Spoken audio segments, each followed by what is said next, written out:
वजीर आजम इमरान खान स्कूल जाते बच्चों और पाकिस्तानी सिक्योरिटी इदारों के अहलकारों समेत हजारों अफराद को कत्ल करने वाले दहशतगर्दों से बात करने के लिए तैयार हैं, लेकिन पाकिस्तान की सियासी ऑपोजिशन से नहीं।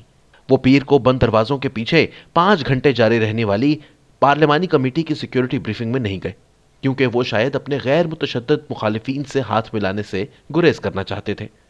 वो अपने लिए एक बड़ा गड्ढा क्यों खोद रहे हैं? Army chief general Qamar Javed Bajwa और उस वक्त के director general ISI lieutenant general Faiz Hamid ने हुकूमती और हिज़्ब मुखालिफ के पार्लियामेंटेरियंस को बताया कि अफगानिस्तान में हाल ही में इक़्तिदार में आने वाले अफगान तालिबान हुकूमत पाकिस्तान की तहरीक तालिबान पाकिस्तान के साथ बातचीत में सहूलतकार का किरदार अदा कर रहे थे। पाकिस्तानी फौज के इन्हीं सीनियर अफसरान ने 15 अगस्त को पार्लियामेंट को बताया था कि पाकिस्तानी तालिबान और अफगान तालिबान दोनों ही इनकी नहीं सुन रहे थे, और ये कि ये दोनों ग्रोह एक ही सिक्के के दो रुख हैं। तालिबान के काबुल पर कब्जे के बाद फिर क्या तब्दील हो गया? जनरल बाजवा से बहुत से सवालात पूछे गए, लेकिन वो इनके वाज़ेह जवाबात ना दे सके। मुलाकात के बाद तमाम पार्लियामेंटेरियंस ने अंदर होने वाली बातचीत पर कतन कोई बात बाहर नहीं निकाली, लेकिन तमाम ने इस बात की तस्दीक की कि जमीयत उलमा इस्लाम फे के अलावा तमाम जमातों ने कालदम तंजीमों से बातचीत की मुखालफत की। इस ब्रीफिंग के चंद ही मिनट बाद तहरीक तालिबान पाकिस्तान ने पाकिस्तानी फौज के साथ 1 महीने की जंगबंदी का ऐलान कर दिया, और इसी रोज कुछ देर बाद तहरीक लब्बैक पाकिस्तान ने भी अपना एहतजाज खत्म कर दिया। जब इमरान खान ऑपोजिशन में थे, वो तहरीक लब्बैक पाकिस्तान के हिमायती थे। हुकूमत में आने के बाद इनकी जमात ने इसी तहरीक लब्बैक पर अप्रैल 2021 में दहशतगर्दी के कानून का इत्तलाक करते हुए पाबंदी आयद कर दी। 6 माह के अंदर ही उन्होंने इस जमात के आगे हथियार डाल दिए और पाबंदी फिर से हटा ली, जिसका नोटिफिकेशन 7 नवंबर को जारी हो चुका है। तहरीक लब्बैक के रहनुमाओं पर कत्ल और पुलिस अफसरान को जान से मारने के इल्जामात हैं। हुकूमत के साथ एक मुआहदे के बाद इसके रहनुमा अदालतों से अपनी आज़ादियां हासिल करने के लिए इस्तदाएं कर रहे हैं। यह मुआहदा पाकिस्तान में कानून की हाकमियत पर एक सवालिया निशान उठा रहा है। अब दूसरे ग्रोह भी रियासत से इसी किस्म के बर्ताव का मुतालबा कर रहे हैं। सिपाही साहबा पाकिस्तान के एक रहनुमा ने धमकी दी है कि अगर इनकी जमात पर से पाबंदी ना हटाई गई तो वो भी तहरीक लब्बैक की तरह सड़कों पर एहतजाज का ऐलान करने पर मजबूर हो जाएंगे। यह वाज़ेह इशारा है कि एक ग्रोह के साथ इम्तियाजी सलूक से दूसरे ग्रोह भी एतमाद हासिल करेंगे। वो भी टीएलपी की तरह हुकूमत को ब्लैकमेल करेंगे और नतीजतन रियासत ही अपनी रिट को खोएगी। चंद ही माह कबल पाकिस्तान फैटफ की ग्रे लिस्ट से निकलने में नाकामी का सामना कर चुका है।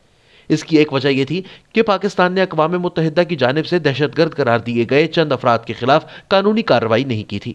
अब तहरीक तालिबान और तहरीक लब्बैक के साथ मुआहदों को पाकिस्तान की जानिब से आलमी फोरम्स पर करवाई गई बहुत सी यकीन दहानियों से इनहराफ के तौर पर देखा जा सकता है।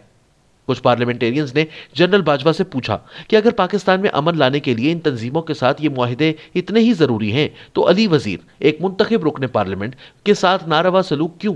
अली वजीर गुज़िश्ता दिसंबर से फौज के खिलाफ एक तनकीदी तकरीर करने पर गिरफ्तार हैं। इसने कभी किसी सिपाही का कत्ल नहीं किया। कातिलों के लिए अमान है, लेकिन अली वजीर के लिए रहम तक नहीं। अगर तमाम शहरियों पर कानून का यकसा इतलाक नहीं होगा तो इस्तेहकाम की उम्मीद कैसे रखी जा सकती है? पाकिस्तानी रियासत ने तहरीक तालिबान पाकिस्तान के साथ माजी में भी कई मुआहदे किए हैं, लेकिन नताइज कभी भी मुस्बत नहीं रहे। यह 7वीं मरतबा है कि रियासत एक ऐसा ही मुआहदा करने जा रही है। पाकिस्तानी हुकाम तहरीक लब्बैक के साथ भी कई मुआहदे कर चुके हैं। दोनों तंजीमों का बैकग्राउंड बहुत मुख्तलिफ है, लेकिन तहरीक तालिबान पाकिस्तान ने तहरीक लब्बैक को मुकम्मल हिमायत का यकीन दिलाया है। जब भी टीटीपी या टीएलपी ने मुआहदे तोड़े, हुकूमती वज़रा ने इन्हें भारतीय एजेंट करार दिया। अब यही वज़रा इन्हीं लोगों के साथ मुआहदों की तावीलें करते नजर आते हैं जिन्हें हाल ही में ये भारतीय एजेंट करार देते थे। तो फिर झूठ किसने बोला? मुल्क में कोई खुलेआम बहस नहीं हो रही। इमरान खान पार्लियामान को रबर स्टैंप की तरह इस्तेमाल करते हैं। वो सिक्योरिटी इदारों के एतमाद से खेल रहे हैं। एक एटमी सलाहियत की हामिल रियासत चंद जुत्थों के सामने बेबस दिखाई देती है और अली वजीर जैसे गैर मुतशद्दिद सियासतदानों पर अपना जोर चलाती नजर आती है। हिज़्ब इख्तिलाफ के कुछ कानून साजों ने मुझे बताया कि इमरान खान ने माजी में हमेशा तहरीक तालिबान और तहरीक लब्बैक की हिमायत की है, और वो आने वाले इंतखाबात में इन ग्रोहों को अपने मुखालिफिन के खिलाफ इस्तेमाल करने का मंसूबा बनाए बैठे हैं। हुकूमती जमात पाकिस्तान तहरीक इंसाफ के सरकर्दा रहनुमा सरेआम तहरीक लब्बैक के साथ इत्तेहाद के इम्कान पर बातचीत कर रहे हैं। यही वजह है कि अपोजिशन जमातें इकट्ठी हो रही हैं और इन्होंने हुकूमत मुखालिफ जलसे जुलूस शुरू कर दिए हैं। इमरान खान हर कीमत पर दूसरी मुद्दत हासिल करना चाहते हैं।